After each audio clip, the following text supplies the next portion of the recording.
Today, I'm here to bridge the gap between your heart and your mind. Because the real reason that LUX speaks to you and to so many people is what I like to think of as the 15th language of LUX. It is on every song, it's a universal language, and Rosalía happens to be fluent in it. I'm in service of the emotion. It's the language of emotion. The emotions in LUX are a huge reason why it speaks to you and why it breaks so many language barriers, cultural, religious barriers. Today, we are deep diving into every single track on this album, including the LUX tracks, which is what I'm choosing to call them, what each song is actually saying, who inspired it, including some details that you may have missed, as well as the emotions, how Rosalía uses emotional storytelling to communicate the message and the essence of each song, even when we don't quite have the words to explain it, although by the end of this video, you will have the words. We'll also be breaking down some of the visuals from the LUX tour, because I think they're really essential in bridging that heart and mind gap. By the end of this video, my hope is that you will have an even deeper understanding and appreciation for LUX, or at the very, very least, you will have enough food for thought to come to your own conclusions and understanding of LUX. Just in case you're new, I am Vicky. I'm a therapist. I'm a huge Rosalía fan. And I love overanalyzing music because it brings me joy. So please let me know how you feel about this album. Any thoughts you have, I love reading your comments. Let's start off with one of the most underestimated tracks on this album. This song is more complex than people give it credit for. Sexo, Violencia y Llantas. Sex, Violence, and Tires. I misunderstood this song the first time I heard it. I saw these lyrics, who could live between the two places? First, I will love the world, and then I will love God. And I thought that she was setting up this duality of two separate locations, Earth and heaven. She also sort of illustrates these two places with examples. On Earth, we have sex, violence, and tires, blood, sports, coins, and throats. Then in heaven, we have sparks, doves, saints, grace, forbidden fruit, kiss of the balance. But the line that gets missed, I think because it gets translated awkwardly, is this.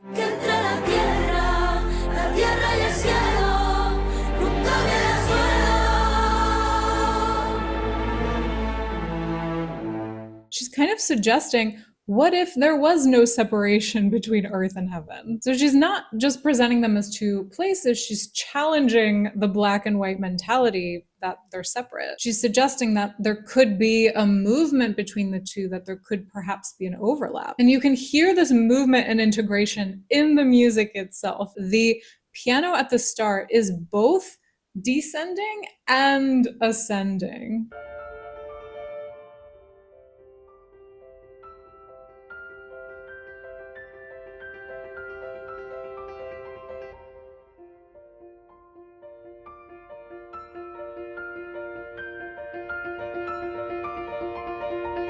You get the point. Then here she takes you from a really heavenly Dios to a very jarring quien pudiera.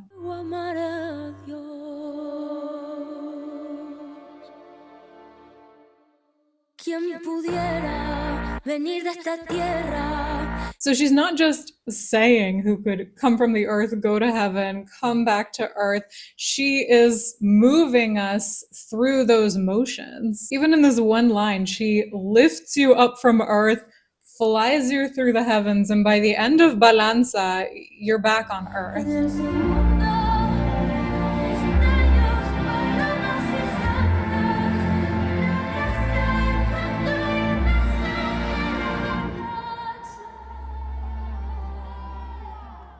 And even on tour, we see stairs that are both ascending and descending with a cross in the center. Philosopher and Christian mystic Simone Weil described the cross as the intersection between the human and the divine, which is exactly what this song is. It's exactly what this album is. I'm going to mention Simone Weil a few times, especially because she is quoted on the physical version of this album. Her ideas were clearly a huge influence here. I'm new to her. I'm still learning. So if you want to add anything, please do in the comments. I think the fact this song is the intersection between the human and the divine explains why it feels like such an immersive and dynamic experience to listen to, especially the first time you hear it. Like if you think back to the first time you heard this song, or if you go and watch people reacting to this song for the first time, there's always a moment where the song grabs you. For some people, it's the first note of the piano. For some people, it's that drop here on Quien Pudiera. Quien Pudiera. But listening to this song is like the musical equivalent of walking into a huge human-made structure like a cathedral where you simultaneously feel very, very small and you feel awe-inspired. And at the same time, when you think about the fact that a human built that, there can be a feeling of empowerment or feeling connected and actually kind of big, as well as feeling small. And even the examples that Rosalía has chosen are not exclusive to their respective worlds. Yes, saints are in heaven, but they're also on earth facing very earthly challenges, as we will see on this album. She puts destellos, sparks, or flashes of light in heaven. But again, as we're about to see, light actually takes many forms on earth as well. Sex, yes, technically a human thing, but there are various forms of intimacy and connection between humans and God on this album, including one saint's relationship that could be perceived as violent. So when she says, first I will love the world and then I will love God, it's actually because those two loves are connected. Simone Weil's quote on the album cover is, "Love is not consolation, it is light." She believed that in order to love God, you actually have to embrace human suffering. If you only seek consolation or comfort, you might completely avoid or fail to see the actual suffering in the world. So true love is actually a light being shed so that you can see the world for what it really is, number one, and then be able to love it, connect with it, so that you can love the divine. That's the philosophical interpretation. And then there's also the literal interpretation, which is that she's telling us the chapters of this album. This album has 4 movements. They are purity, gravity, grace, and the return. When we get to more or less the middle of this album, we'll discuss these a bit more, but basically the first half is more about being human. It's about loving, seeing, connecting with the world. And then the second half is about transcendence, connecting with God. Although, of course, as there is in this song, there is overlap throughout the album. By the way, La Gracia as in grace, as in movement 3. Also, El Fruto, she was going to talk about the forbidden fruit in Divinize. And by the way, when we talk about God and divinity on this album, it's really important to say the album is called LUX, which is light in Latin. You can think of light however you want to, whether that is God or the universe or creative energy or the truth. As we go through the album, we'll see many examples of what light can be. And the whole point of the album is to be open and curious about those different perspectives, whether or not you consider yourself religious or spiritual. I love this woman. She's called Alana Portero. And she says that we should all pray even if you don't believe, even if you don't have faith. She says that even if your prayer is more like a pagan prayer, she says that's still okay, because you are projecting yourself towards what's beyond you. And that there's a way of like getting rid of veneno, of poison.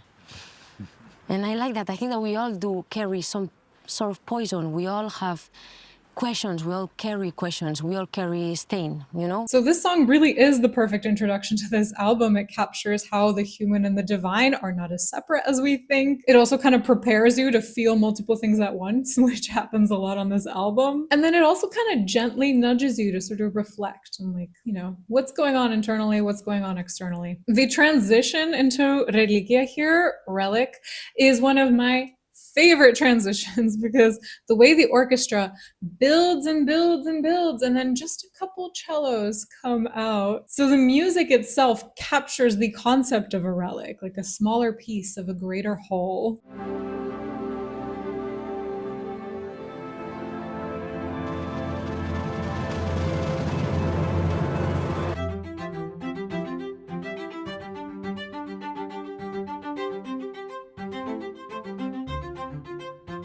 Reliquia. Ah, gosh, what a beautiful song.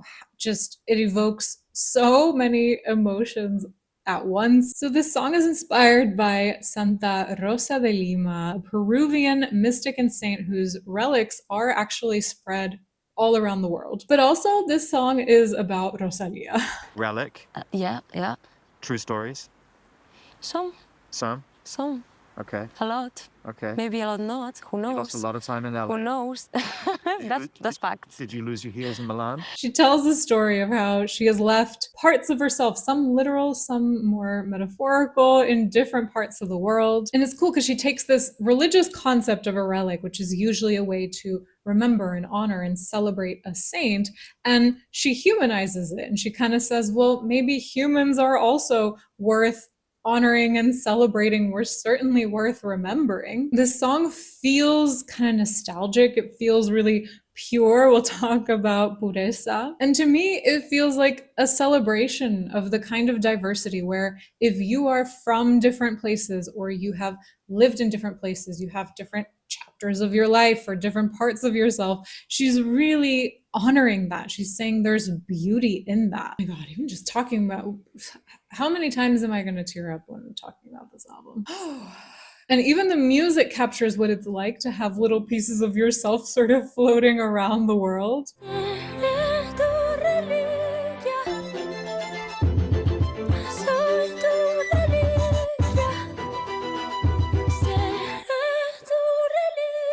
She uses the concept of loss very creatively. Sometimes it is a literal loss, like losing your heels in Milan. Los heels in Milan.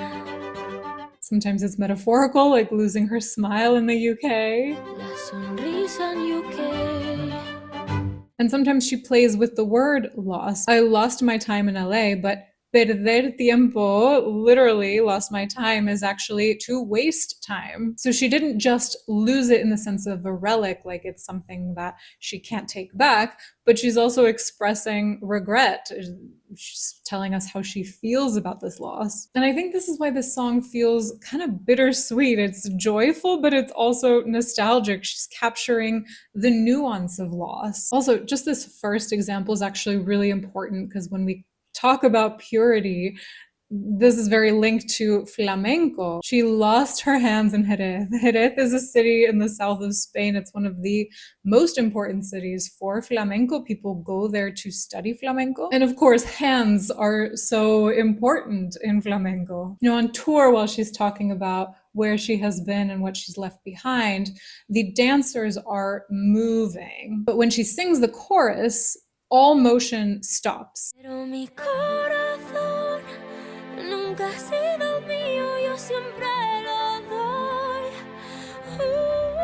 Coge un trozo de mí, quédatelo pa' cuando no estés, seré tu reliquia. Soy tu reliquia. Seré tu reliquia. But my heart has never been mine. I always give it away. Take a piece of me, keep it for when I'm not here. The dancer is moving and then stopping, highlights the contrast of what is temporary versus more permanent. I am your relic. I will always be your relic. There's a state of permanence there, even though the movement through time and space, you know, you travel to all these places, that may be temporary, but your memory, your essence, there's something more eternal about that. And that is given away rather than lost. It's really beautiful. As she's telling us about the relics, there's a part where the tension starts to build, and she raises this question about purity. I got a bad haircut, but it's okay because hair grows back. Wait a minute, does purity grow back? The concept of purity, la pureza in flamenco, is actually the opposite of what we usually think of in sort of a rigid religious purity. It's less about strictly following rules or upholding tradition, and it's more about authenticity, the ability to express your most raw and authentic self. Flamenco legend Camarón de la Isla was asked why he mixes so many different instruments into his flamenco. He replied, Bueno, mezclo esos instrumentos porque creo que el flamenco puro ya lo llevo yo dentro. Rosalía has cited him as an inspiration. He was really innovative, just like Rosalía is really innovative. And there's such good examples of sort of where you go or what you do externally doesn't change your authentic essence. You can feel this tension building here. She's almost anxiously asking herself, wait, did I leave my purity behind in Marrakesh, or is it within me? Sort of like, where is it?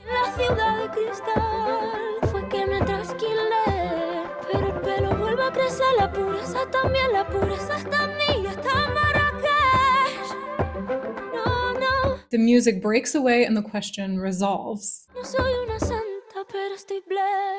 I'm not a saint, but I'm blessed. I may not be pure in the purest way, but I'm pure in the way that matters. And that gentle acceptance actually gives her power, because then we get the most powerful chorus on the song. Pero mi corazón nunca ha sido mío, yo siempre lo doy.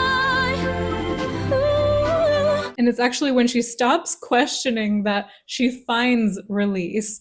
This idea of finding strength in acceptance is a huge lesson for all of us. Also, can we talk about the halo hair? Because how does she have the audacity to say, I'm not a saint, but she's got the halo in her hair? Okay, and then running away from here, like I ran away from Florida, maybe symbolic of the Motomami era. She's always in motion. There's always something or someone being left behind. She uses the imagery of we are dolphins jumping in and out of the hoop of time, and you can hear the evolution and the passage of time in the music.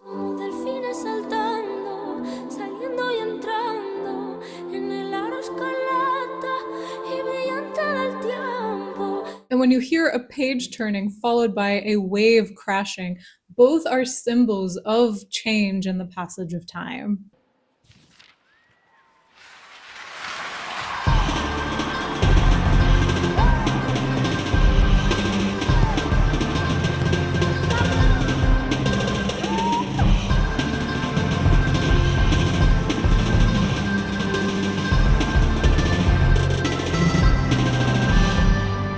We could argue that the whole song feels like riding a wave. You know, there is that sort of drop on no soy una santa, pero estoy blessed. But then that chorus lifts you back up. Yes, there's a pause after she stops singing, but then the waves just push you back up. Speaking of ocean waves, I promise I won't get this conspiracy theorist on every song, but this is not the first time that Rosalía has connected the imagery of waves to losing parts of yourself.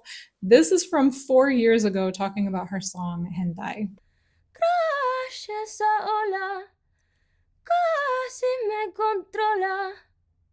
Cuando dos personas tienen sexo, a veces para mí la imagen en la naturaleza, esa imagen clásica de las olas chocando en rocas, me da la sensación que casi es como cuando los dos cuerpos se encuentran, y también las rocas siempre se van erosionando, siempre van perdiendo un poco de ellas, ¿no?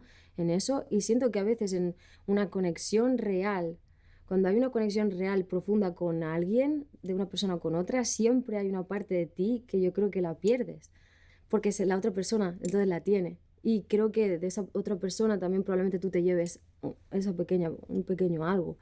Y esa persona nunca más lo volverá a recuperar. Y es bonito así. I think this explains why this song feels so personal and so intimate. Like, what if we do lose parts of ourselves every time that we connect with the world or with someone in an authentic way? So some really interesting questions around identity, tension of sort of, who am I? Am I here? Am I there? Am I both? Also loss, you know, a very natural part of life, but also acceptance and maybe even the divine energy found in humans. I think for me, the most important message is that acceptance is what brings you peace and strength, and that loss and moving forward is a natural part of life. And there's something about recognizing that and honoring that for yourself, while also accepting the full range of emotions that you might feel in response to those things. This crashing music that just goes wild at the end, it does feel like the waves are pushing you forward into the next song. It's like the song Reliquia is saying, leave a piece of your heart, leave a piece of yourself with me. and move forward now.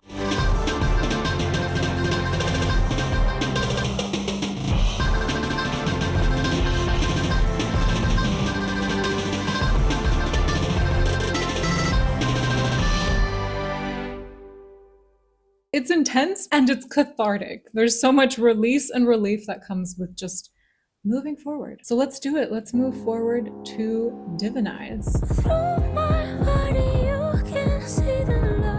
Divinize embodies so much about the world of this album, including the Simone Weil quote on the physical album, the album title, Light, the moon imagery on tour. It all comes together on the song. We're going to talk about all of it. Also, if Divinize or if any part of this album makes you feel divine, this song kind of explains why. Musically, I've heard some people say this song almost feels romantic, so I'm curious to hear how you experience it, because the lyrics are very physical. It explores this intimate relationship between the human body and divine light, suggesting that the body itself can help us access light in a way because it already contains light. And because we experience the album LUX light itself through our bodies, there are some cool parallels here involving creativity and physicality. Rosalía starts off singing in Catalan, her native language, and on an album where there are so many languages, the fact that this is the song she's choosing to sing in Catalan suggests there might be something really personal to her in the sentiment. She says, red round fruit, referencing the forbidden fruit in the Garden of Eden, that if you look at it without taking a bite, you will be saved. So we have this theme of nourishment, what you choose to give or not give your body. Eating the fruit might give you temporary nourishment, but not eating it will be more filling spiritually. And there's some wordplay here, and divinize, we'll come back to it. This ghost is still alive.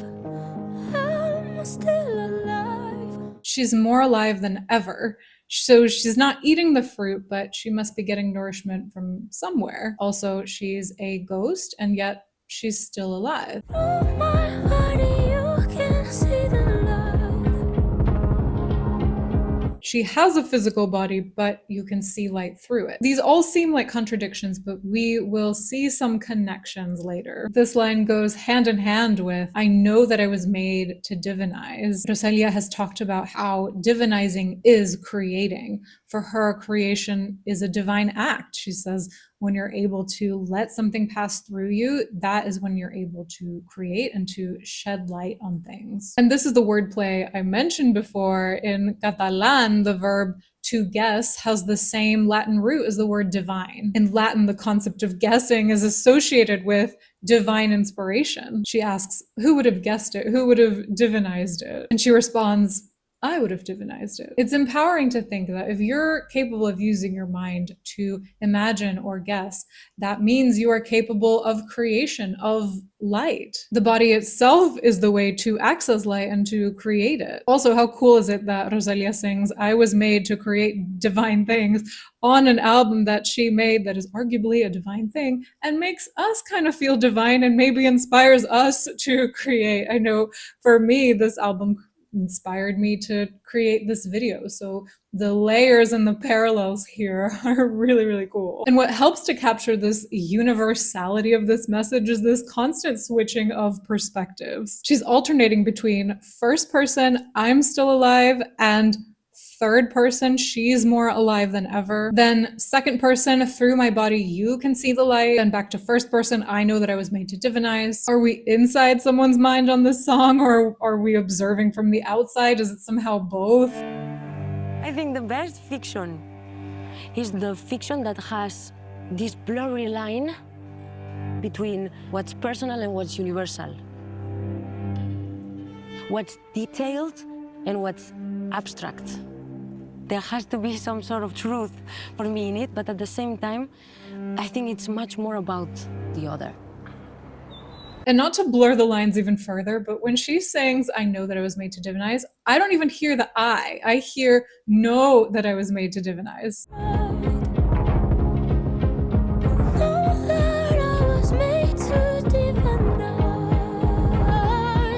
I almost feels like she's talking to us, like just know that I was made to divinize. But she's also talking about us while also talking about herself. She's like, we all have the potential to be creative. And then we're back to Catalan and the third person, as if we didn't have enough options of who she's talking to. Now she's talking to God, to the light. She says she's always hungry for you. You are the king that commands her.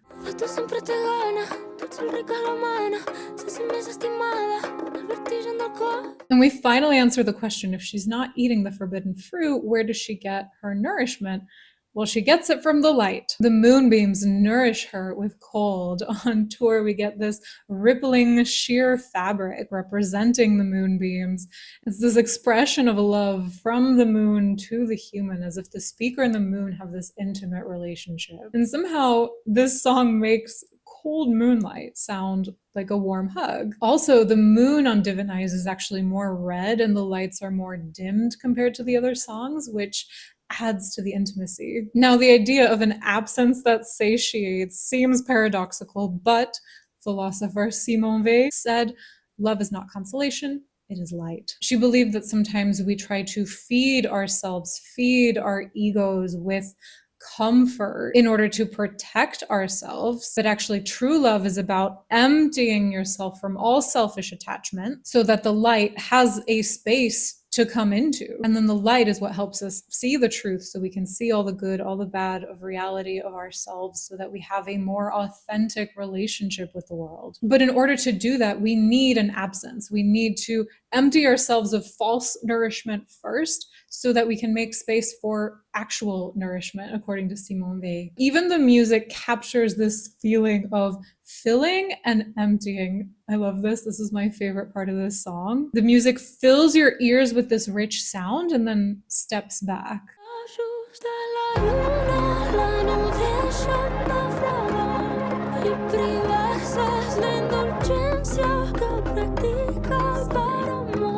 And even if these ideas sort of feel really philosophical, there's actually a lot of real world application with this. They do say constraints breed creativity, because it's when you actually have really limited resources that you're able to draw from what you do have. And it may actually be the absence of certain resources that supports you to find, the satisfaction using the time and energy and resources that you do have. This idea of deprivation that is actually indulgence. For people who say yes to everything, your yes doesn't mean very much if you never say no. Your no gives meaning to your yes. What you deprive yourself of is what allows you to indulge in what really matters to you. And then one of the most intimate lines on the whole album.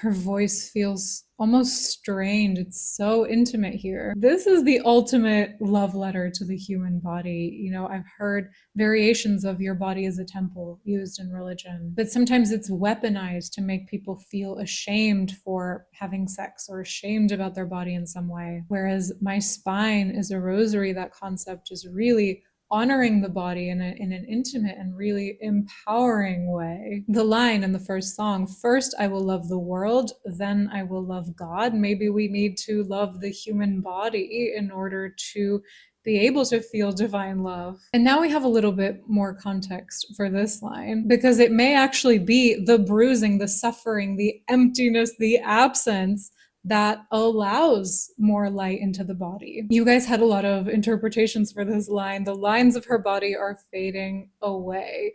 Maybe the lines are blurry because the perspective has been blurry throughout the song. Maybe she's becoming a ghost. This ghost is still alive. Or maybe this is the soul leaving the body. One of you suggested maybe it's a death or a near-death experience happening. Let me know what you think. I actually love how up for interpretation this is because of the next lines. She says, not everyone will understand, and she doesn't expect them to.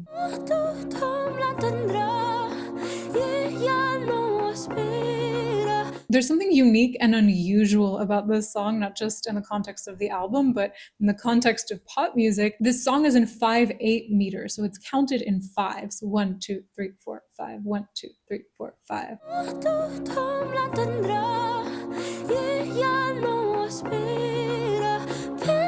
So this song is kind of the misfit. It's like the weird kid on the album that has this kind of intimate relationship with God where no one else gets it and they don't need to get it. They think it's the end, but it's only just beginning. On tour, the dancers finish wrapping her and they calmly sort of sit with her. It's a really intimate moment. And I know we haven't reached Porcelana yet where we actually get this line, but this chorus is actually very ego sum nil, ego sum lux mundi. I am nothing, I am the light of the world. My spine is a rosary. My body is a vehicle for light. So I am the light of the world. At the same time, I am humble enough to receive criticism, to deprive myself, to know that in the grand scheme of things, I am nothing. And it almost feels like the chorus is building to something here. I know on my first listen, I was sort of expecting it to explode. Know that I was made to divinize outside me, inside me, outside me.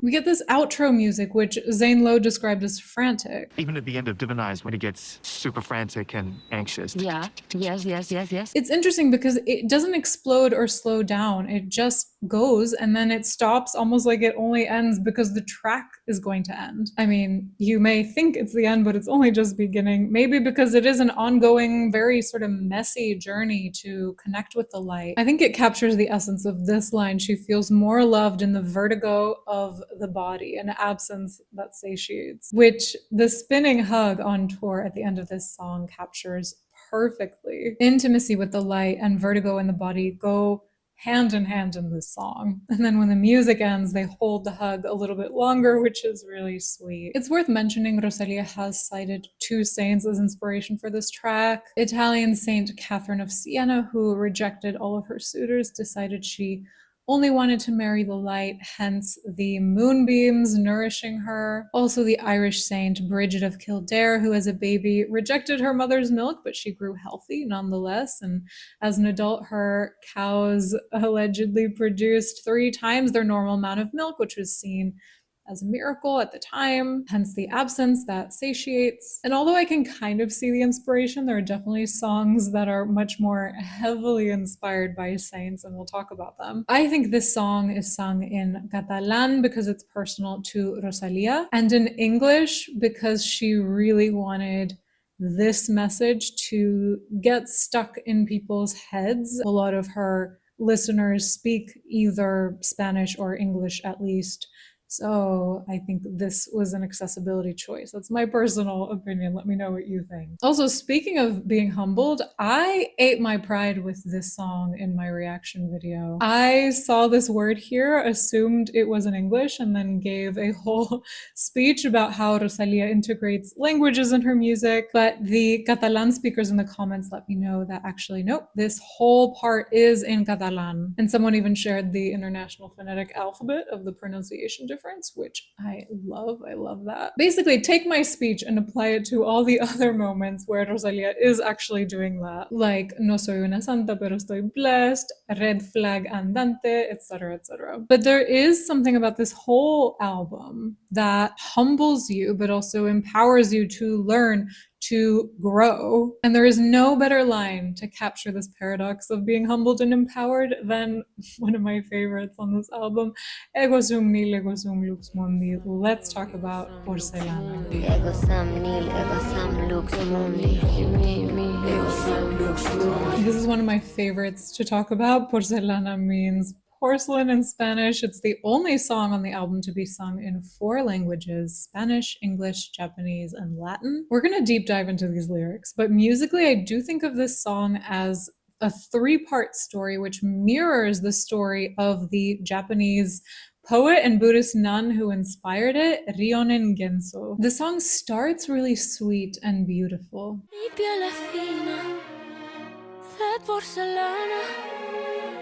Ryonen Genso was very beautiful. She was actually told she was too beautiful to join a monastery because she would distract the monks. So I like to think of this sweet sound as representing how people viewed Ryonen Genso from the outside, and you could only really see a pretty face. But she was so devoted to Buddhism and determined to get into the monastery that she burned her face so that it would be less distracting. And when I hear this drop, I imagine her making the decision, saying, I'm going to deform my face and nobody can stop me. Most of the song is quite intense and even dark at times because it's exploring the intensity of this decision. But after Ryonen Genso burned her face, she was allowed to join the monastery. And so the heavenly outro captures that transcendence, the enlightenment that she's able to reach.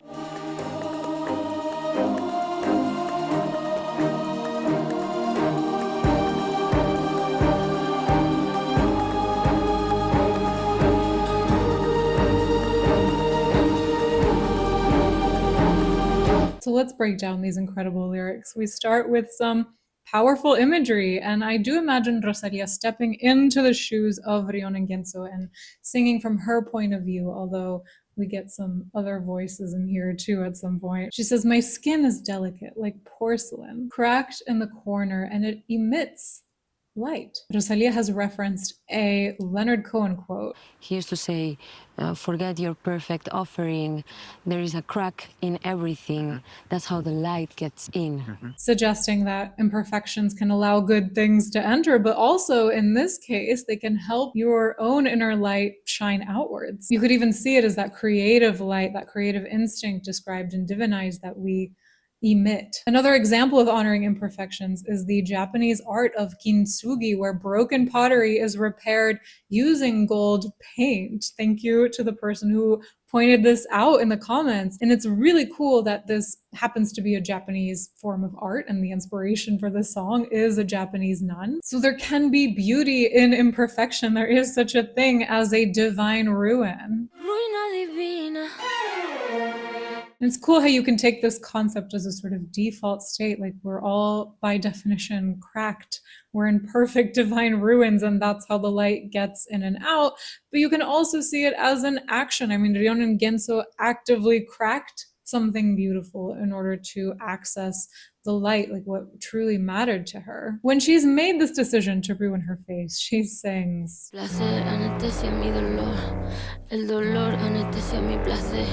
"Pleasure numbs my pain, pain numbs my pleasure." Burning my face is intended to numb the earthly pleasure of physical beauty, and then in turn, the pleasure of divine fulfillment numbs whatever physical pain I'm feeling. And it sounds jarring because she's doing something jarring. We could even say violent. I love the ballet imagery on tour and that she walks on point for this part. Ballet is such a powerful example of looking delicate, but being hardcore, like delicate on the outside, hardcore on the inside. Just like Ryonen Genso. Ballet also captures the pleasure-pain relationship. It's visually pleasing while also potentially physically painful. She says, pain also numbs everything I have and I do, as well as my worth. And the pain always comes back. There's almost an insistence on pain as an essential part of life, which is very Simone Weil, her belief that suffering is actually a really important part of the human experience. Then we've got this weird part. My theory is that she's talking to God or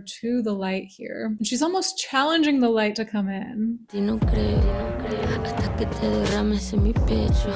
I don't believe in you until you spill into my chest, inside my heart and my brain, like the cocktail falling in my throat and pouring into my hair down to the floor. She's saying, I'll only believe in you if you have the power to completely consume me. So if this song feels sensual to you, this is why. It's very intimate imagery. And of course, the light does come in. Here we've got the ultimate contradiction, or at least it seems like a contradiction. I am nothing. I am the light of the world. Sam nil, ego sam lux mundi. Ego sam nil, ego sam lux mundi. Ego sam nil, ego sam lux mundi. Me, ego sam lux mundi. It is the fact I see my beauty as nothing, as unimportant, ego sum nihil, that enables me to deform my face and find divine light, ego sum lux mundi. Equally, it is the fact I see the divine light within myself that gives me that perspective and the courage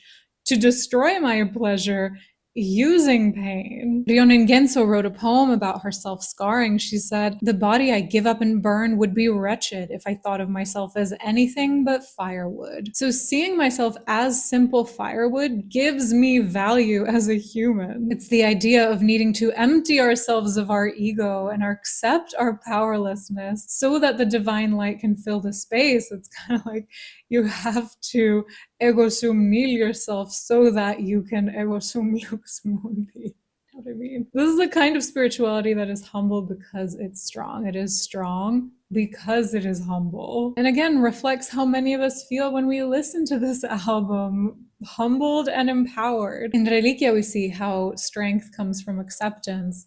Here we have the message that strength also comes from humility. And, you know, with so much toxic strength and power, people abusing their power in the world, this is a very cool message. I have yet to understand better what it means to be an artist in a world in which we live in, where ego and thirst for power are more widespread. I don't know how to pronounce this word. Widespread. Thank you, love, thank you. Thank you so much. Your Spanish was great, though. You know, where ego and thirst for power are more widespread than love or compassion, where we tolerate and normalize injustice or inequality, and where we witness in real time wars that seem unending, though they should have never started in the first place. We'll come back to the scared lines in a second. So once Ryonen Genso steps into her power, this next part feels like she's showing it off to the world. I mean, I kind of like to imagine she's going back to the Buddhist monk with her face burned, and she's talking to him, and she's saying, Algo pa' que tú te relajes. Aquí tienes este homenaje. Soy la diva del tigueraje. Tigueraje is slang in the Dominican Republic for someone with a lot of street smarts. So she's really channeling diss track energy when she says, Tu no le falta viaje, pero a ti te sobra equipaje. She's kind of showing off and saying, you don't even have that much lore to speak of. You just have baggage. If you think for a second you've seen real pain, unless you've burned your own face, you haven't seen anything. That's just kind of my interpretation. I remember from before when she was speaking to God and saying, I will only believe in you if you have the power to completely consume me. Well, now God is responding and saying, do not doubt my power. I can make you fall in love. I can inspire you. I can poison you, heal you, lift you up, or humiliate you. And the most relevant power for this song, I can transform you. In other words, I can be the reason that you transform your own face. Mariposa, yo me transformo. The line transform you melts. It kind of overlaps into this incredible Japanese part where Ryonen is singing again. It kind of imitates a sort of evolution or a transformation. This part just feels so intense and so fearless. Transformar. Vivo antes que te hablo.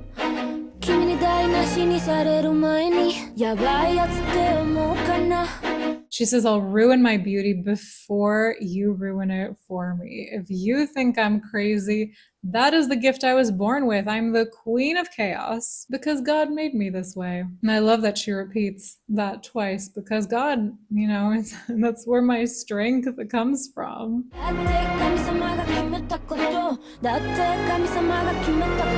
She then repeats the diss track part. Okay, let's talk about this theme of fear.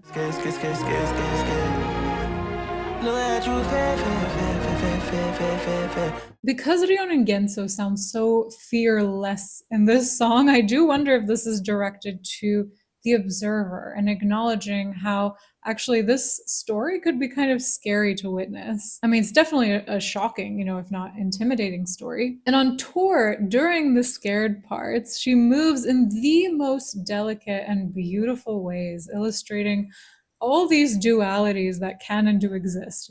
Beauty and intensity can coexist. Delicacy and strength can coexist. And then, of course, the outro music takes her to the heavens. She reaches enlightenment.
After being taken to the heavens, we're then grounded by a very real, very human kind of love that is perfect in its imperfection. Mio Cristo piange diamanti.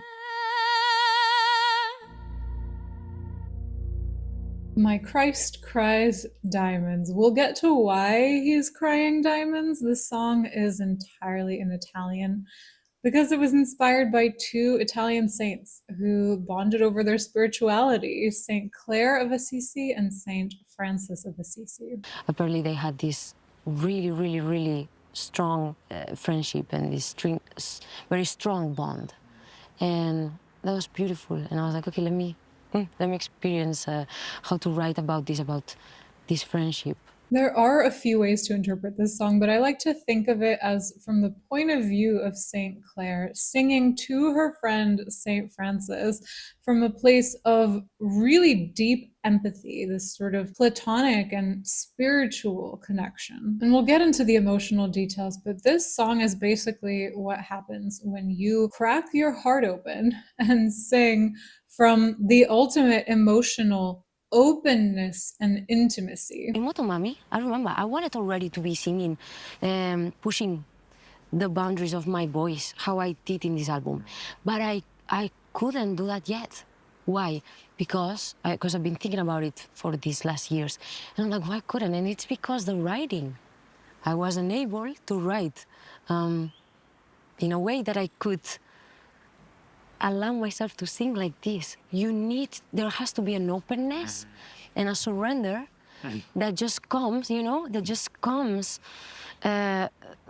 like this. I think part of what makes this song so moving is that most of us are not used to that level of openness and empathy. We don't really get that very much in our daily lives. It's a big part of what makes this song so special, and it's also what helps this song build, because it starts off honest and open, but it only gets more so as it progresses. And the tour imagery captures that as well, which we'll get to. She starts off by calling her friend the most beautiful hurricane she has ever seen. Sei l'uragano più bello. You can feel the care and admiration. She says, the greatest of dolmens would rise for you. You make the earth shake and it rises at your side. A dolmen is a stone monument or tomb. So the idea that a dolmen would rise for someone suggests that person is really important or powerful. But then she immediately acknowledges the hidden side of any strong person, which is vulnerability. She says, but what about when the one who cannot rise is you? What if it's you? Ma quando non riuscire ad elevarsi sei tu. Sei tu. You can feel the concern in her voice. She says, we're both imperfect. We're agents of chaos. She calls him my favorite reckless star. And this is true love, because if you say that you love someone but you don't see any flaws, that's idealization. It's not an authentic relationship. So to me, this hits so much harder than songs that say, you're perfect just the way you are. Is she's saying, she's being real. It's just like, you're not perfect. I'm not perfect. You're still my favorite. Cuando piange, here we have the first reference to tears. She says, when you cry, gather your tears and wet your forehead, whatever the crime may be. My Christ cries diamonds. Cristo piange diamante, piange diamante. Let's talk about this imagery. Why is Christ crying? In general, the imagery of religious figures shedding tears is not uncommon in Catholicism, but I do think there's a particular moment she's referring to. When Christ found out that Lazarus had died, according to the Bible, Jesus wept, not from sadness for his friend's death, because he knew that Lazarus would come back to life, but from a place of raw empathy for the people that had lost their loved one. His tears symbolize that kind of pure love that says, I cry when you cry, I grieve when you grieve, because that's how intensely I care for and empathize with you. And you can especially hear this in the last chorus, where Rosalia's voice sounds like she's crying with him, crying for him. Cristo piange diamante, piange diamante, mio Cristo in diamante. And the line earlier about dolmens, these tombs rising for you, Christ knew that Lazarus would rise from the dead, and he cried anyway. So this idea that even the most powerful beings can be vulnerable, I think we feel both of those in the song, the strength and the raw vulnerability. So why is he crying diamonds? I see this as a way of honoring the value, the light, the lux in these tears. The tears are an acknowledgement of another person's suffering, and they symbolize this deep empathy, which is what the speaker is also feeling for her friend. And the switching of perspective kind of blurs the line of who is crying. Is it literally Christ? Is it Saint Francis? Is it Saint Clare crying because she's empathizing with the suffering of Saint Francis or with the suffering of Christ? You can draw many parallels, but I think either way it comes back to the sort of value and the beauty of that empathy. Because even this line back here where she says, when you cry, gather your tears and wet your forehead, there's a sort of healing quality to the tears. Empathy can be healing. She says, I carry you with me always. I feel your pain. I think of you. I care for you. And I love this part on the sempre, where you can feel the weight of the emotion that she's carrying. Sempre ti porto sempre. You could say that St. Clare is carrying her own pain, her friend's pain, and also Christ in her heart. It's a lot to carry. And then to really emphasize the always, the sempre, this is the word that she really opens up and she uses to take the song to a whole new level.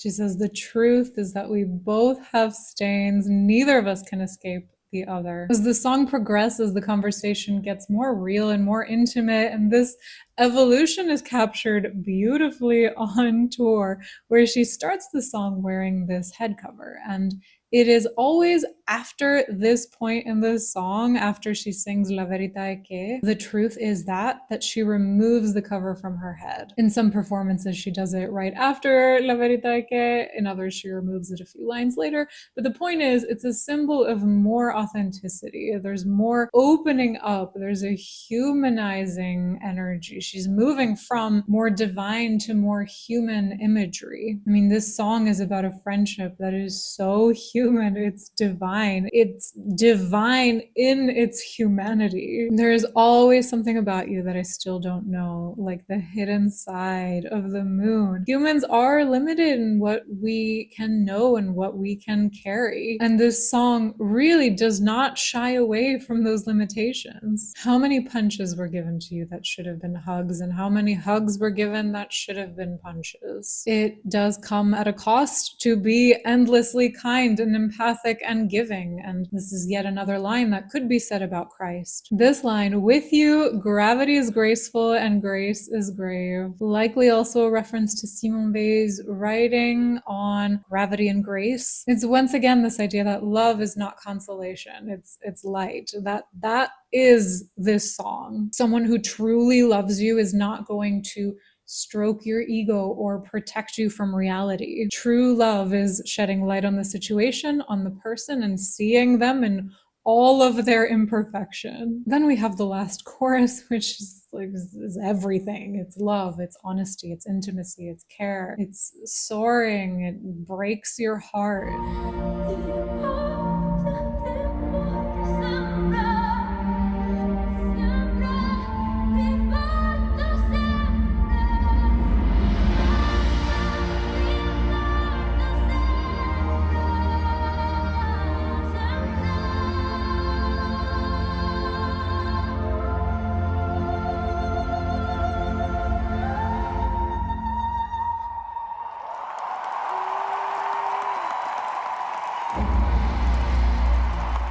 While we're still trying to process what just happened, we get the most iconic ending. It's gonna be the energy. And then she takes us up to the heavens and immediately grounds us. On tour, she doesn't include this spoken word part, but she does something else which serves the same purpose. She does the huge chorus, kills it, stage goes black, she walks off, and then we get this backstage shot of her dancers being absolutely ridiculous, singing Mio Cristo in the most unserious, mocking way.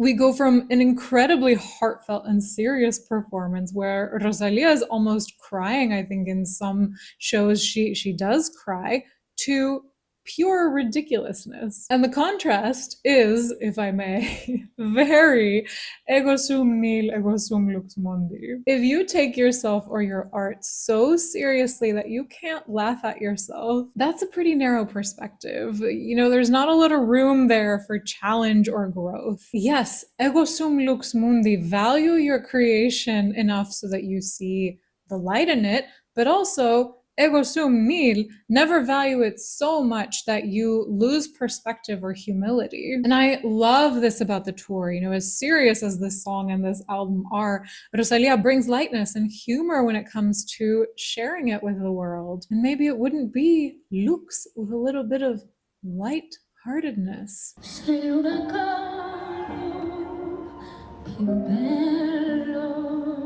No, wait. Remove the fence.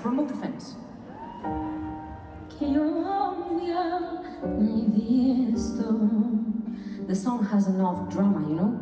When she performed Saoko at this show, her dress was falling apart on the side. And there's a lyric in Saoko that says, F style, F the stylist. And she works the broken dress into the performance.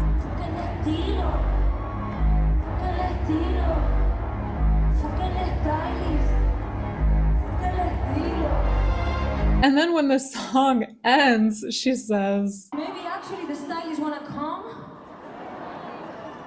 The fuck? Putain. It is such a good example of healthy detachment.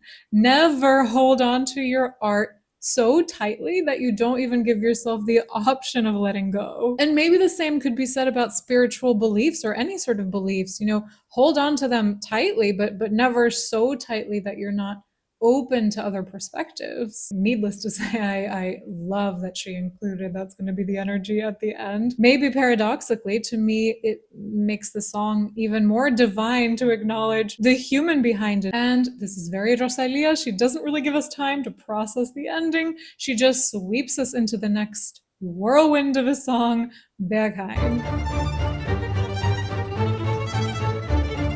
Featuring Björk and Yves Tumor. This is inspired by Saint Hildegard of Bingen, which is why this is sung in German. She's a German saint. Saint Hildegard is a really interesting saint. She composed music, she invented a language, and aside from religious writing, she also did scientific writing. She was a doctor and a philosopher. She also, fun fact, contributed to beer as the first person in history to document the use of hops as a preservative for beer. So a really, really interesting character. Saint Hildegard had these really intense divine visions, which she described as heaven opening up and a fiery light, LUX, of exceeding brilliance came and permeated my whole brain. This intense, perhaps even violent imagery, I think pairs really well with the intro to this song, which starts with these fiery strings that feel like racing thoughts, swirling flames.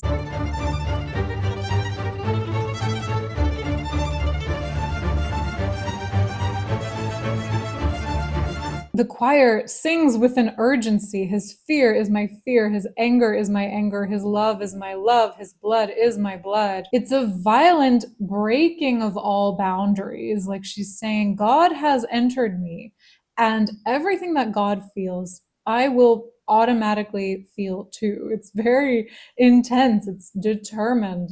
It is kind of violent.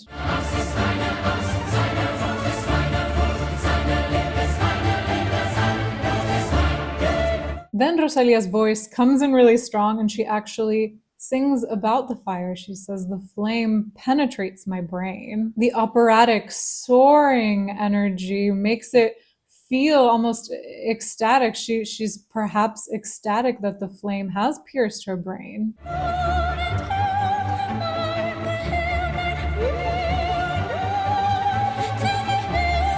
There's actually so much confidence in these lines. She says, I keep many things in my heart. That's why my heart is so heavy. It's very sort of matter of fact. The flame enters me. That's why I have a lot going on. And that's why my heart is so heavy. And it's interesting because as shocking as some of this song feels to experience, especially the first time you hear it, the lyrics are actually surprisingly calm and confident so far. And I think the most confident part is arguably the most vulnerable part musically. Her voice doesn't have the bittersweet quality of Reliquia or the sort of pained like in Mio Cristo. She sings, I know very well what I am. I am a sugar cube.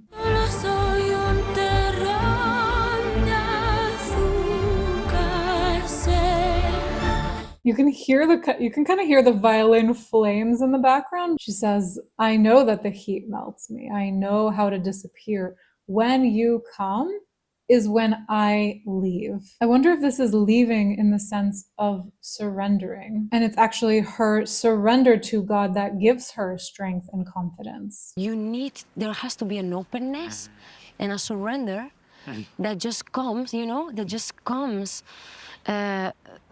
like this. The speaker is not only inviting divine intervention, she's choosing to lose herself in it. Ego sum nil, I am nothing, I just melt into the heat. But it's through that melting that I become one with the light. Ego sum lux mundi. On tour, Rosalía sits on top of her dancer during this part and he slides her across the floor, which captures this surrender. Like, put all your weight on me, God. I will carry the weight of your message. It's incredibly powerful, and I think it explains why this song hits you so hard. Rosalía has said that Berghain is supposed to feel shocking, especially as the first single. But you decided to introduce the album with Berghain, which is like Yes. Yeah. I really love when an artist does that to me. I really like when an artist slaps me. It's like it's doing something that I didn't, maybe doesn't move musically, that I didn't see coming. Maybe just Provocation to some degree. Just a little. A conscious provocation. Yeah. Just a little, not too much. And this ending part is especially shocking. Fuck you till you love me. I'll fuck you till you love me. I'll fuck you till you love me. Till you love me. I wonder if the point here might be less about what is being said and more about the feeling that it evokes in us. Basically, the slap in the face of the song I interpreted as an abusive slap in the face, but the more I've sat with it, I wonder if it's maybe a philosophical slap in the face.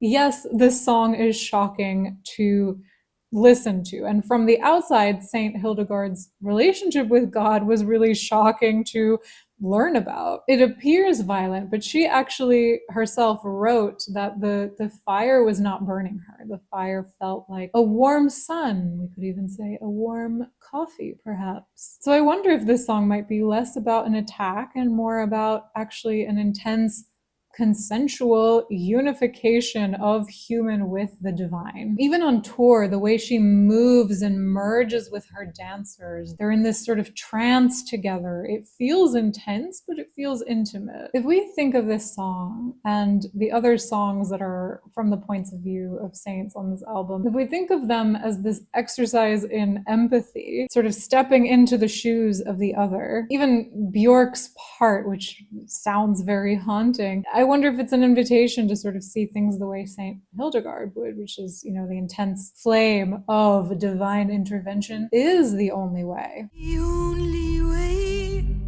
to save us is through divine intervention. And I was absolutely floored when Zainlo asked Rosalía technically about the song Porcelana, the saint who burned her face. He asked her, "Do you think that was extreme to do that?" And her response just floored me. Who am I to judge what is extreme or not? I think that each person has a different path, and I'm nobody to judge if that's extreme or not. Sometimes gaining new perspective can feel like a slap in the face of humility, and that's not necessarily a bad thing. Another inspiration for this track is Vimala. She was a poet and sex worker in ancient India who allegedly tried to tempt an enlightened monk with her beauty, and he rejected her, commenting on how sort of temporary physical beauty is. And this shook her so much that she completely gave up her previous life to become a Buddhist nun, and she eventually achieved enlightenment herself. And so I wonder if in her story, the monk's rejection was the sort of slap in the face that changed her whole life. Also perhaps a stretch, but I wonder if these are the sort of words that Vimala might have used if she was trying to tempt someone in the physical sense in a very sort of aggressive way. One thing's for sure, Berghain feels shocking, it feels destabilizing, and it's intended to feel that way. So I do sort of like to think of it as this opportunity to maybe just reflect on why we find certain things shocking and destabilizing. And then there's this music video, which honestly, you could analyze this symbolism in the Berghain music video for hours and hours and hours and still not catch all of it. Trying to process the video feels like my brain is on fire, so maybe that's the point. Berghain means arboleda de la montaña. It means group of trees in the forest. And I feel like we all kind of have these labyrinths in our heads, these forest of thoughts that you can get lost in. I feel like the music video leans into, well, what if this dynamic is happening between humans in some sort of way? Whereas the song on its own captures a lot of the strength and confidence and security and faith. I think the video leans into more of the messiness and vulnerability of being in an overly fiery or intense emotional dynamic, which can potentially be very distressing. Rosalia's heart is broken. She's feeling really vulnerable, scared, alone. The orchestra represents something that cannot be escaped. It follows her around everywhere. You can see that she's distressed in the video. And the visuals just really bring out the sinister aspects of his rage is my rage. And the scene where she's having a heart exam with her arms crossed, it's similar to the album cover, except in the video she looks helpless. She's desperate for divine intervention to come save her. Contrasted with Rosalia on the album cover, which is how I imagine Saint Hildegard in this song, calm and open and confident. Hence the ego sum nihil, ego sum lux mundi imagery. Yes, both of those things are true all the time, but sometimes we might feel more human or feel more divine. And I feel like the music video is kind of playing with that. Even the last lines of the song fade from something that feels quite strong and aggressive to then something very vulnerable, very human, that need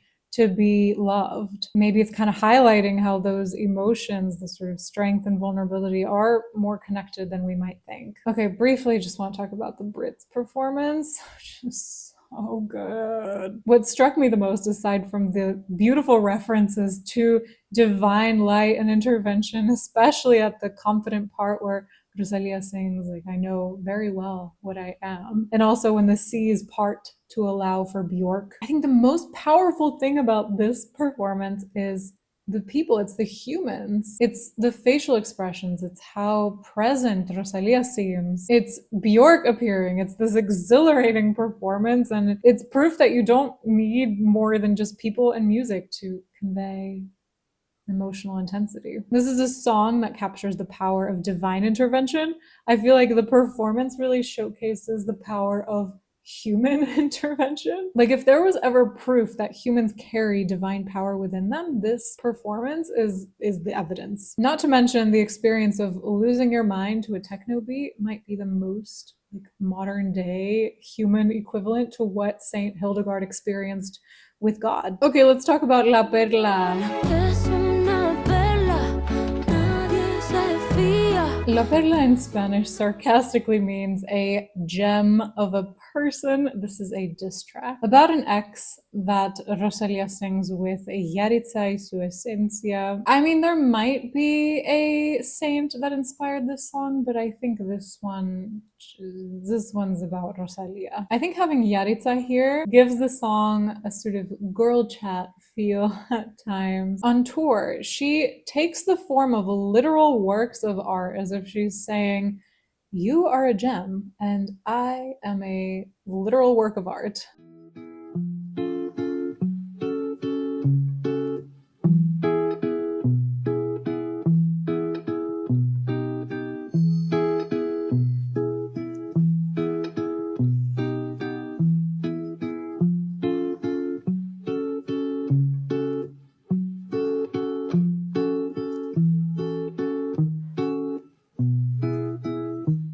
First of all, it kills me how sweet the music is and how angry these lyrics are. I mean, to go straight from this light music into the sarcasm.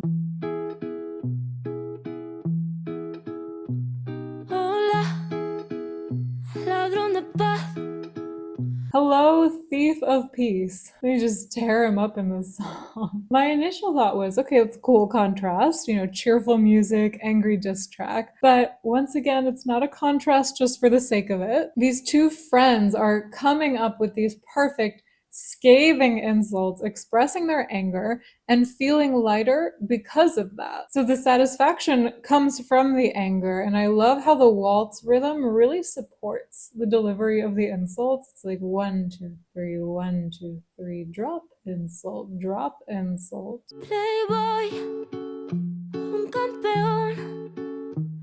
They really don't waste any time or any syllables. And the real beauty of this song is in understanding the depth of the insults. We have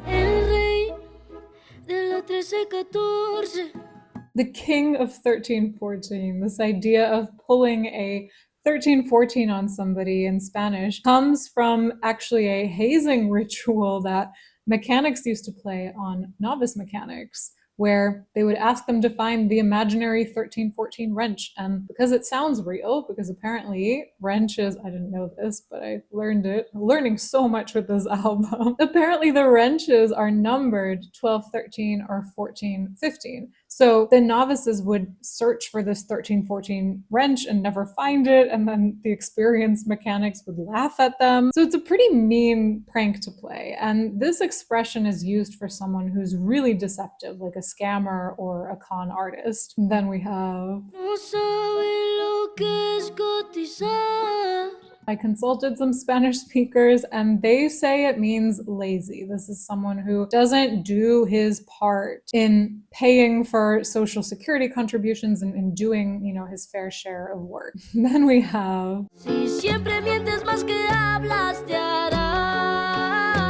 you lie more than you speak, which is why going to therapy, psychologist and psychiatrist is not going to help you. I didn't know that this was an actual expression in Spanish. I just appreciated the concept of being able to lie more than you speak, but now I appreciate it even more. Honestly, I think we need to start using this in English. The delivery on Red Flag Andante captures that satisfaction of delivering the perfect insult at the perfect time, or at least in your mind doing so.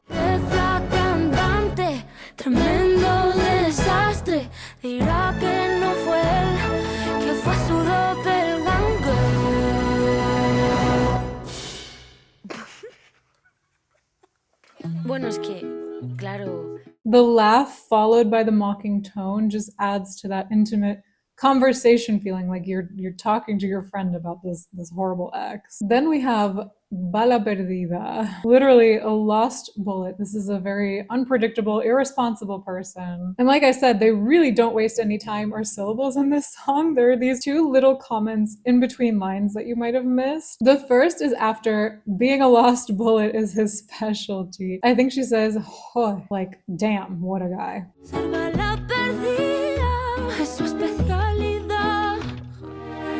I do still think my favorite insult is this guy doesn't even speak the language of loyalty on an album where Rosalía is speaking 14 languages, 15 if you include the language of emotion. And then the second little comment is after su colección de bras, you can hear her muttering, anda que no.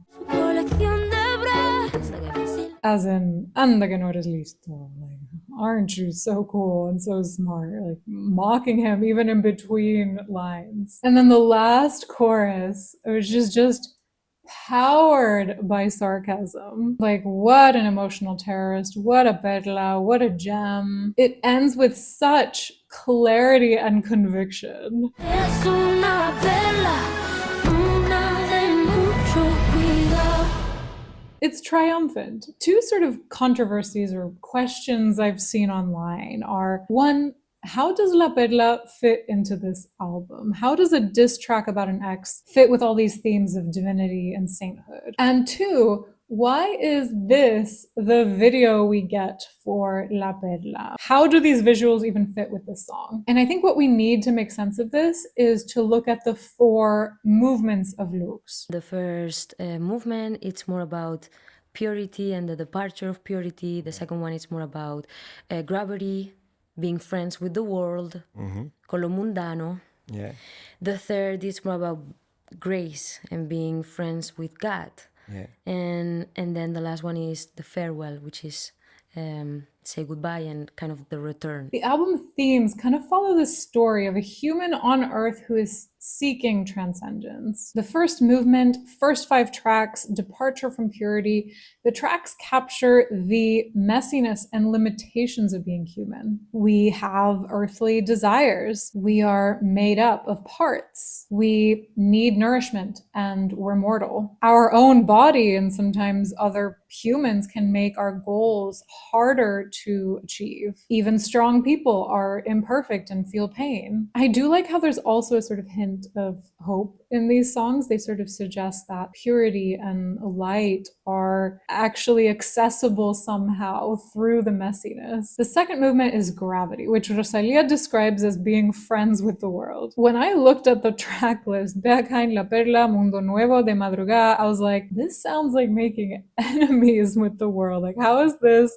friends? These songs capture some of the toughest challenges of being human. And actually, that is the point. Simone Weil describes gravity as the psychological weight of the human soul. It's our ego, it is our selfishness, it's the desire for power. And it's also the desire to fill the internal void with comfort and these illusions that sort of protect us from suffering, protect us from reality. De Madrugá is a really good example of revenge as an attempt to fill the void, to escape the suffering of grief. Berghain raises questions about power and ego. Mundo Nuevo captures the uncertainty of like, what do we even do with our suffering? And then we have La Perla, the hurt and betrayal caused by ego and selfishness. If we think of earthly suffering as a way to connect to the divine, and if we think of making friends with the world as engaging with the world and all the suffering that it involves, La Perla fits perfectly into this movement. And then the video, similar actually to the Berghain video, leans into some very human, very everyday symbolism. I think many of us expected really divine, really maximalist visuals for LUX, just because that's how the music feels. So maybe it was surprising, but I do see this video as a very human reaction to suffering. And she's wearing and she's carrying all these symbols of self-protection, which even the sarcasm in the song is self-protection. Like, she wants to make sure she won't get hurt again. The third movement is grace. It's the divine force that counteracts the gravity. It's light. And so in these songs, we'll explore connection with God in different ways. And then the fourth movement is the farewell, the return, where we explore sort of end of life and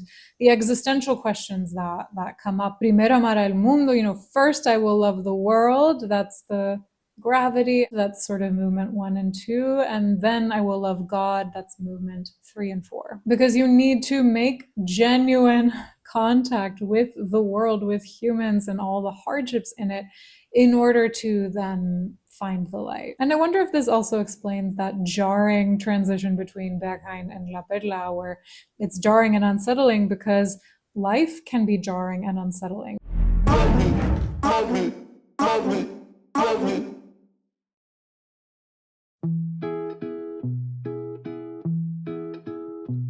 Also the line in Mio Cristo, with you, gravity is graceful and grace is grave. Maybe she's capturing how the most fulfilling relationships find the balance between gravity and grace. The next song I like to think of the spine, the rosary of this album, Mundo Nuevo.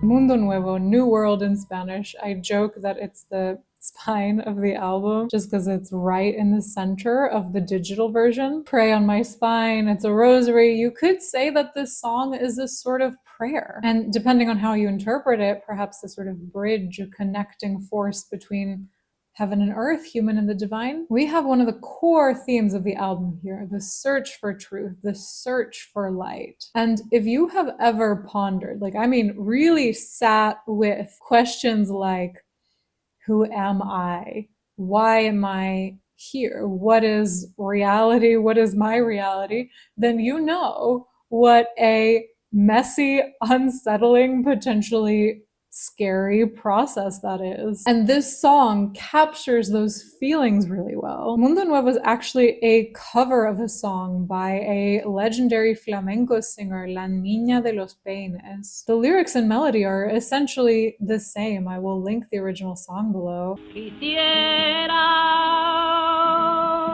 yo renegar.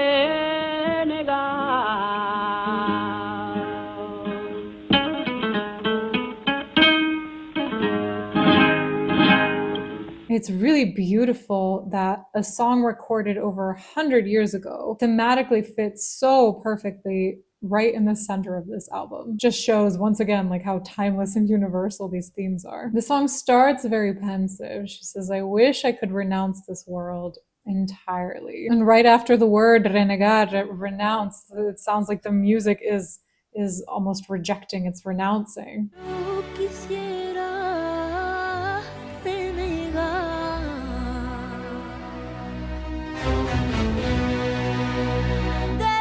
Dramatic rejection of the world she's living in. She wants to live again, and I hear this as starting a new life. And the way the music builds here feels intense and kind of fuzzy. It's kind of blurry and messy and confusing. Vuelve de nuevo a habitar.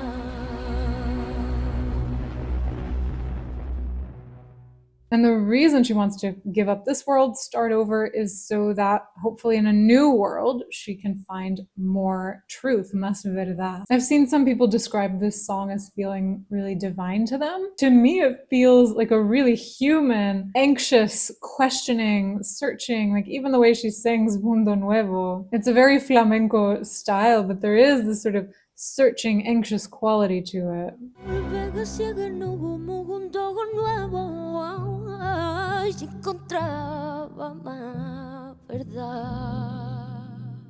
This song is essentially a saeta. It's a traditional flamenco style prayer, essentially, that is supposed to feel really pained and dramatic. It's usually performed a cappella in Semana Santa, Holy Week in Spain. Para que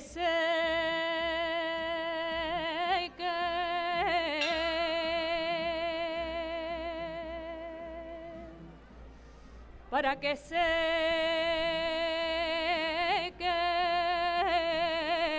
ay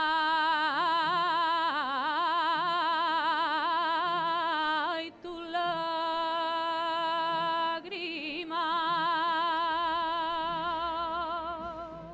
Lyrically, this song never specifies which world she wants to renounce and which one she would like to transfer to. The first time I heard it, I was thinking of the earth and heaven as these two worlds that you can move between. But the more I listen, the more I think she means new world in the broadest sense possible. Like whether it's renouncing your old beliefs, how you used to live, your way of life, your old patterns, it's about leaving them behind in search of something more authentic. To me, this song feels really, really open, which if you do genuinely want the truth about something, about yourself, about your relationships, you do have to open yourself up to all worlds, to all possibilities. If you go into that search with too many blinders on, you might miss the truth. The troubled feeling in this song not only does not resolve, it actually carries into the next song, De Madrugá.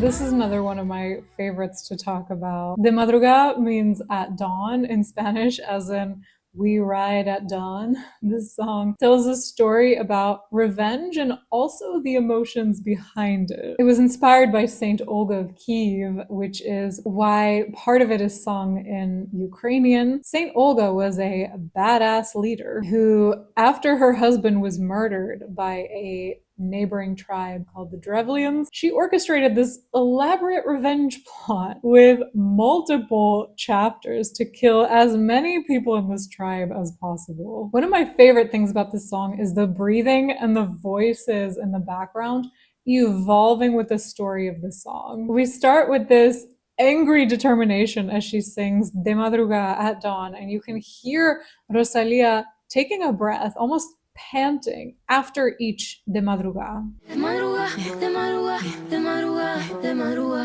de madrugá, de madrugá, de madrugá, de madrugá. On tour, she moves with her dancers in just this animalistic vengeance. And the heavy breathing, it's not just the sound of carrying an emotional weight, it's also a physical weight. One of St. Olga's revenge plots was to get her men to carry the Drevlians inside their own boat, trick them into thinking that they were being honored, only to drop that boat in a trench and bury the men alive with their boat. And when they were in the trench, St. Olga allegedly bent down and asked them if this honor was to their liking. It's brutal and violent, but I do kind of like to imagine the soldiers panting from carrying this heavy boat full of people, while also maybe carrying the weight of anger and spite, which can feel like very heavy emotions to carry. This energy continues into the first verse. One of the best lines, la cruz en el pecho calibra mi cuerpo para desquitarme yo tengo derecho. Aside from the alliteration, like cruz calibra cuerpo, desquitarme derecho, which makes it so much fun to say. The concept that the cross on my body, this little religious symbol, gives me all the strength and balance that I need. So I have the right to get revenge. My power comes from a higher power, but it also kind of comes from me. It's kind of equally divine and human in its power. And her breathing speeds up. It's actually twice as fast in this part, almost like she's struggling to keep up to get the oxygen she needs.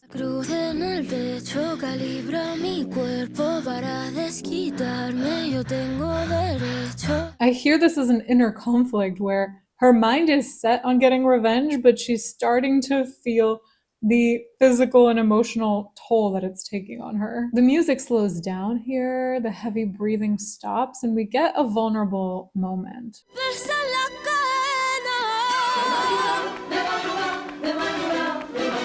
She says, the chains weigh heavy on me from looking so much to the past. She acknowledges that all this rage, this need for revenge and destruction comes from a place of hurt from losing her husband. On tour, the dancers hold her back during this part, the way her past is holding her back and still guiding her actions. We get a really honest moment of self-reflection. There's no weapon that I can shoot and bring you back.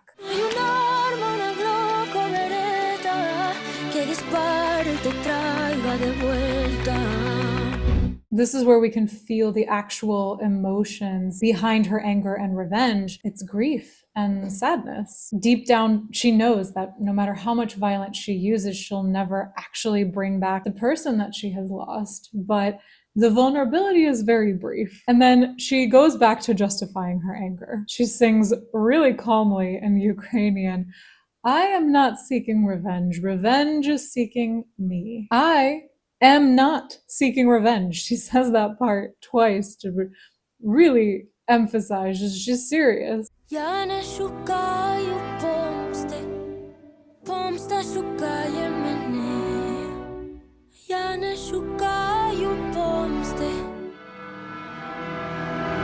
Then we're back to Spanish. All the stars in the sky reflect in my hair. I carry 1,000 tongues of fire.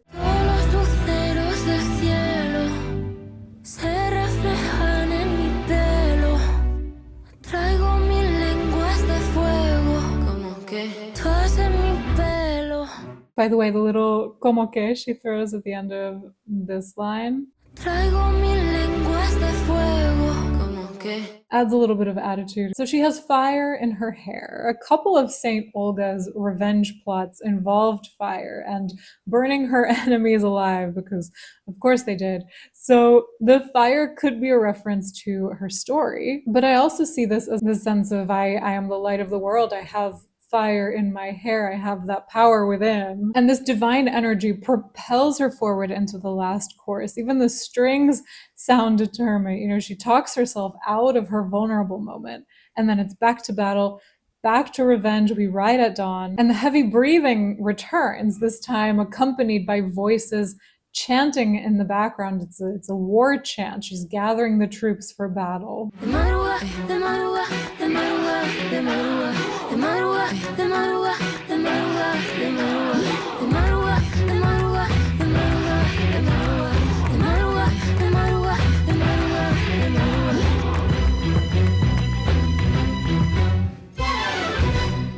On tour, she brings out the fighter energy with this warrior dance. She really brings the Eastern European folk dance energy, and I love that. And this dance move where her arms are in the air just captures that feeling of being possessed by anger. When you're acting from a place of pure emotion, because that's all you can think about. Technically, St. Olga of Kiev converted to Christianity after she had killed all of these people. So she probably wasn't actively wearing a cross as a sort of justification for her revenge. But Rosalía said that just learning about saints like this really expanded her idea of what sainthood is. Now that's what I kind of tried to just study, learn more about spirituality in a ampliar mis horizontes of what spirituality is, understanding how sainthood is understood and conceived differently depending on the cultures and religions, different religions. The idea of someone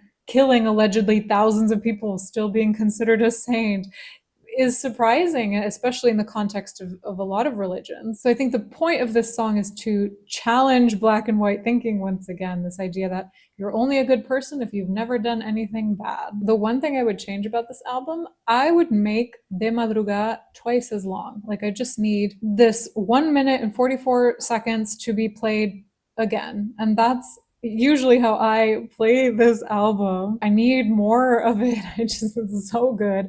I need more Ukrainian. I need more of the heavy breathing. And so I play it twice. I just really, really love it. Now we're entering movement 3, grace and being friends with God. Nothing says friends with God like God is a stalker.